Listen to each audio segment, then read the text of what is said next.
Hi guys, അപ്പം മുഖം കഴുകുന്നവരായിരിക്കും പലരും. പക്ഷേ മുഖം ഒരുപാട് തവണ കഴുകുന്നവരാണ് എങ്കിൽ ഈ ഒരു വീഡിയോ തീർച്ചയായും കാണുക.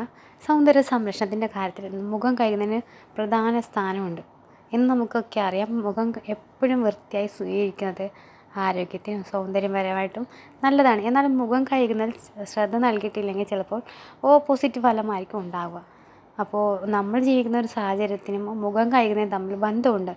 പൊടിപടലങ്ങളൊക്കെ നിറഞ്ഞതും നിരന്തരം വിയർക്കുന്നതുമായ ഒരു ഇടമാണ് നമ്മുടെ പ്രവർത്തന കേന്ദ്രം എങ്കിൽ ഇടയ്ക്കിടെ മുഖം കഴുകുന്നത് പ്രശ്നമില്ല, നമുക്ക് കഴുകാം. അത് കാരണം പൊടിപടലങ്ങളും ചർമ്മത്തിലെ അഴുക്കൊക്കെ നീക്കം ചെയ്യാനും പിന്നീട് നമ്മുടെ മുഖം ഫ്രഷ് ആയിട്ടിരിക്കാനും സഹായിക്കും.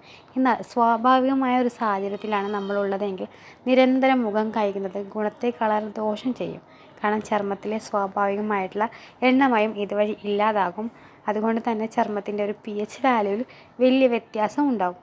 അപ്പോൾ ചർമ്മം ഡ്രൈ ആകുന്നതിന് മുഖത്തിൻ്റെ ഒരു സ്വാഭാവികത നഷ്ടമാകുന്നതിന് കാരണമാകും. അതുകൊണ്ട് വെറുതെ ഒരു പൊടിപടലമൊക്കെ ഉണ്ടെങ്കിൽ മാത്രം മുഖം കഴുകുക. അത്തരത്തിലുള്ളൊരു സ്ഥലത്താണ് അല്ലെങ്കിൽ പൊടിയൊക്കെ ഉള്ള സ്ഥലത്താണ് നിങ്ങളുള്ളതെങ്കിൽ മുഖം കഴുകുന്നതുകൊണ്ട് പ്രശ്നമില്ല. അല്ലാണ്ട് വെറുതെ ഇരുന്ന് മുഖം കഴുകിക്കൊണ്ടിരിക്കുന്നത് നല്ലതല്ല എന്നാണ് ചുരുക്കി പറയുന്നത്. അപ്പോൾ വീഡിയോ ഇഷ്ടപ്പെട്ടാൽ ലൈക്ക് ചെയ്യുക. ഇതുപോലുള്ള ടിപ്സുകൾക്കായി നോട്ടിഫിക്കേഷൻ ഇനേബിൾ ചെയ്ത് വെക്കുക.